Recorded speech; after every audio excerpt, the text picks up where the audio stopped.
राम राम दोस्तों, मैं आपकी प्यारी दुलारी चुगल किशोरी। कैसे हैं आप लोग? भाई हम तो ठीक हैं और उम्मीद करते हैं कि भाई आप लोग भी ठीक होंगे। अब हम तो रोज़ की तरह हाजिर हैं आपके लिए सीरियल के मोहल्ले की जानकारी लेकर, भाई जिसका आप लोगों को बेसब्री से इंतज़ार रहता है।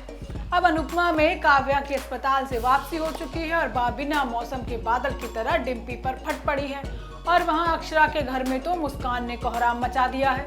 वो अक्षरा पर अभिमन्यु के साथ नैन मटक्का करने का इल्जाम लगाती है, जबकि गुम है किसी के प्यार में ईशा को पता चलेगा कि यशवंत कॉलेज में कितना घोटाला कर रहा है। अब ये तो थी मोटा मोटी जानकारी, लेकिन पूरी जानकारी के लिए भाई रोज की तरह आपको हमारा शो देखना होगा। तो चलिए अब हमारी उंगली पकड़िए और चलिए सीरियल के मोहल्ले में और जानते हैं कि वहाँ पर अनुपमा के घर में क्या हो रहा है।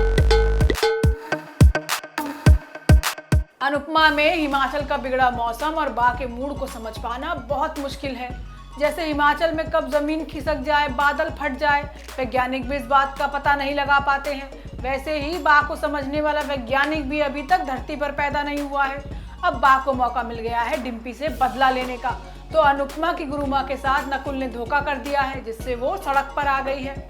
ऐसे में अनुज की बात भी सही है कि इंसान को धरती पर रहकर ही अपने कर्म भुगतने पड़ते हैं।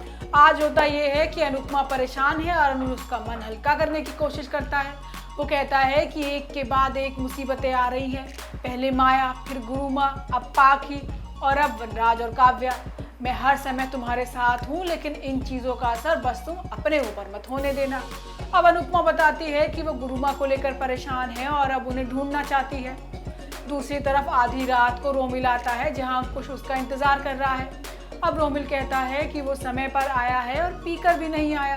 अब अंकुश खुश होता है कि चलो देर से ही सही, लेकिन रोमिल में बदलाव आ रहे हैं। रोमिल कहता है कि उसे इस घर में नहीं रहना है क्योंकि बरखा और अधिक उसे परेशान करते हैं। वो कहता है कि आप भी तो मुझे मजबूरी में उठाकर बोझ समझ कर लाए हैं, इससे अच्छा है तो आप मुझे नानी के यहाँ छोड़ आए। अब अगले दिन काव्या की एंट्री घर में होती है, लेकिन बात डिम्पी को काव्या से दूर रहने के लिए कहती है। वो कहती है कि मैं डिम्पी का साया काव्या और उसके बच्चे पर पड़ने ही नहीं दूंगी। वो डिम्पी को बुरा वक्त कहती है, लेकिन अनुपमा समझाती है कि डिम्पी ने ये सब कुछ जानबूझकर नहीं किया। वो अच्छे मन से काव्या से मिलना चाहती है, उसे मिलने दीजिए। लेकिन बात साफ साफ मना कर देती है और कहती है कि डिम्पी तो जहर की पुड़िया है, जिससे जहर ही निकलेगा, अमृत नहीं। अब अनुज और अनुपमा को डर सता रहा है कि अगर बा के सामने बच्चे का सच आ गया तो क्या होगा। जिसके बाद दोनों गुरुकुल पहुंच जाते हैं, जहाँ पता चलता है कि गुरुकुल बिक चुका है। अब अनुपमा नकुल को फोन करती है तो पता चलता है कि नकुल ने ही गुरु माँ के साथ धोखा किया है। अब अनुपमा गुरु माँ की तलाश में जुट गई है।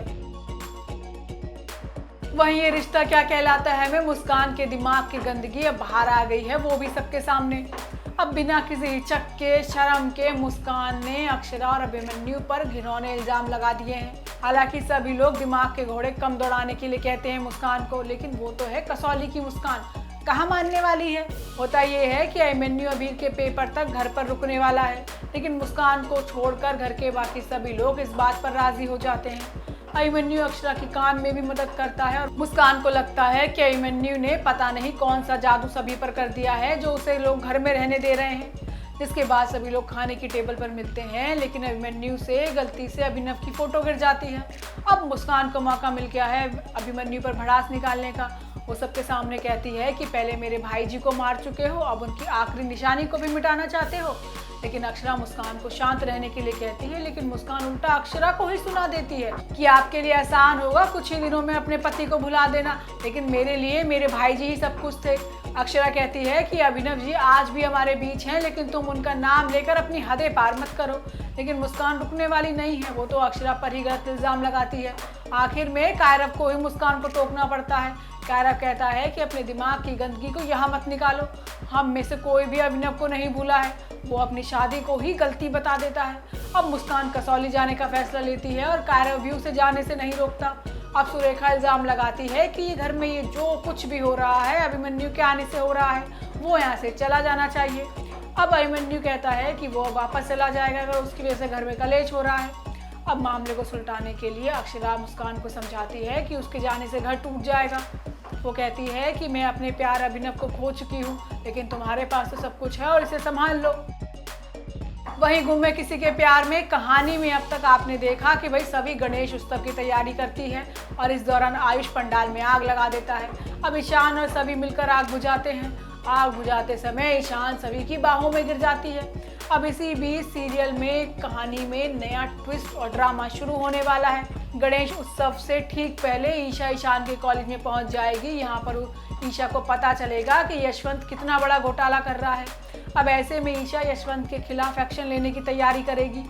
होता ये है कि सभी अपनी मेहनत से दोबारा पंडाल को तैयार कर लेती है और बप्पा का बैंड बाजे के साथ स्वागत करती है। अब सभी का ऐसा अंदाज देखकर हर कोई हैरान हो जाता है, खासकर ईशान। दूसरी तरफ ईशा भोसले इंस्टीट्यूट की नींव खोदने में लगी है। अब सभी का फोन आने के बाद वो भी गणेश उत्सव में शामिल हो जाती है। सभी ईशा और ईशान को करीब लाने की कोशिश करती है और दोनों को एक साथ ही बप्पा की आरती करने के लिए कह देती है। अब ईशान चाहकर भी मना नहीं कर पाता और ईशा बहुत खुश होती है कि भाई अपने बेटे के साथ आरती करने का मौका मिला है। जिसके बाद मंदार के गुंडे ईशा पर हमला कर देंगे। ईशान सही समय पर आकर ईशा को बचा लेगा। हालांकि ईशा को बचाने के चक्कर में ईशान को गोली लग जाएगी। ईशान को बचाने के लिए सभी जमीन आसमान एक करने वाली है और उसे अस्पताल लेकर जाएगी।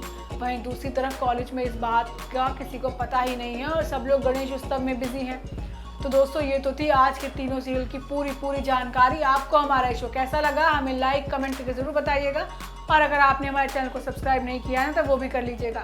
तो हम आपसे कल फिर मिलने आएंगे नई जानकारी लेकर। राम राम।